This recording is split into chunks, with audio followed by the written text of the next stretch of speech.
Bumili ako ng darag. Bumili ako ng trio. Ayan, ayan sila. Ito yung lalaki. Tapos dalawang babae. Actually excited akong mabili tong mga to eh. Binili ko kahapon.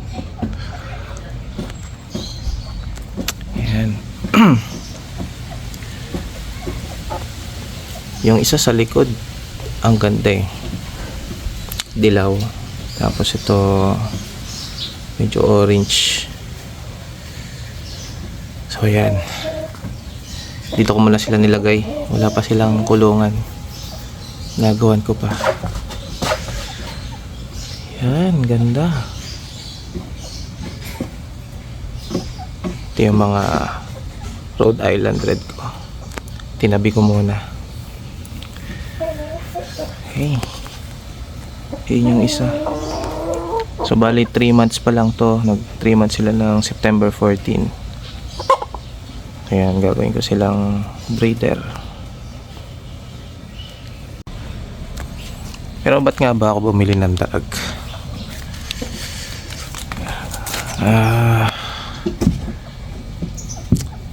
Bumili ako ng darag kasi natutuwa ako sa itsura nila, no?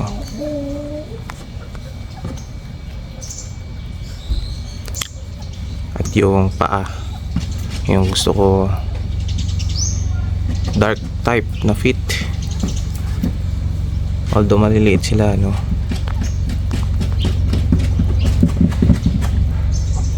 Yan. So ito yung napili kong native chicken na alagaan. Actually madami akong tiningnan eh ng mga native chicken, pero ito yung napili ko. Bakit? Siguro dahil sa kulay nila, tsaka yung history nila sa Iloilo, and medyo established yung siguro yung research sa kanila, no? Tsaka yung sa mga farms na pagkukunan, kahit papano may makukuha kang darag na alam mong puro. And sabi nila pinaka malasa daw to sa lahat ng mga native. So yan, kaya sila yung napili ko. Maliliit sila, no? Pero tingnan natin. Bali nabili ko sila sa Silang Cavite. Tinagpo ko lang sila sa Nuvali, no? So sa isang farm, hindi ko na babanggitin muna. So unfortunately hindi pa sila nagpapa-farm visit during that time. So kaya nagtagpo lang kami sa Nuvali. So ayun, bali kahapon ko lang nakuha to. Kagabi ko lang nauwi. Kasi yung itsura nila. Ayan. Ayan, pinainom ko muna ng Sulpar just to make sure. So bali sila lang yung magkakasama, no, sa kulungan. Tsaka yung gagawin ko kulungan. Syempre hindi sila pwedeng ihalo dun sa Rhode Island Red. So sila lang. Sila ang first clan ng aking darag. Ito, ang ganda talaga nito. Actually nung una hindi ako sigurado dun sa nabilan ko eh, kung totoo. Medyo nag-aalangan akong puntahan kahapon sa Nuvali. Although mabait naman yung kausap ko. So ayun, nakuha ko naman. So legit, no? Legit yung farm.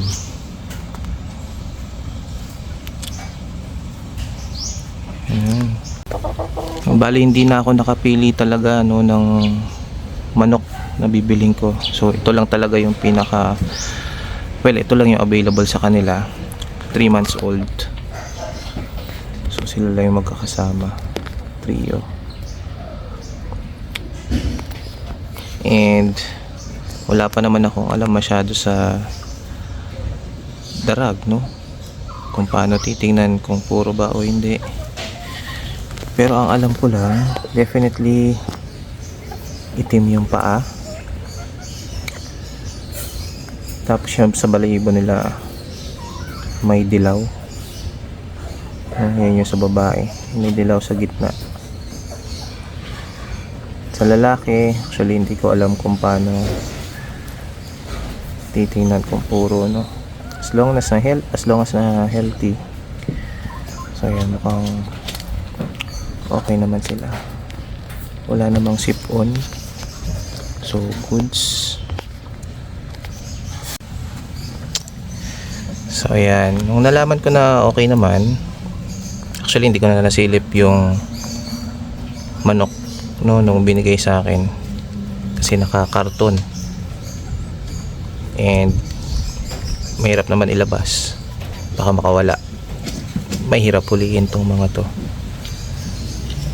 So kaya hindi ko na sila na-check actually physically nung pagkakuha ko.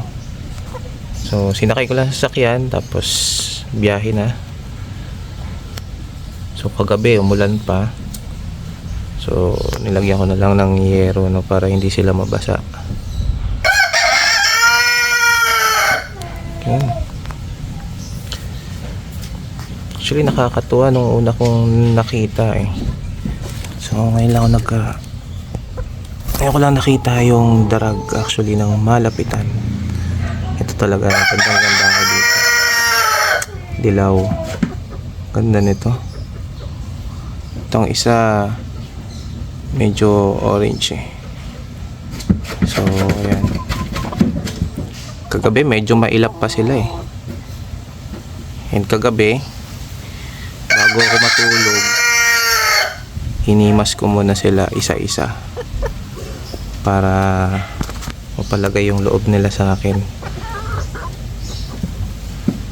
Talagang kagabi hindi sila nalabas dun sa karton. Nilagay ko yung karton dito kagabi. Hindi sila nalabas dun.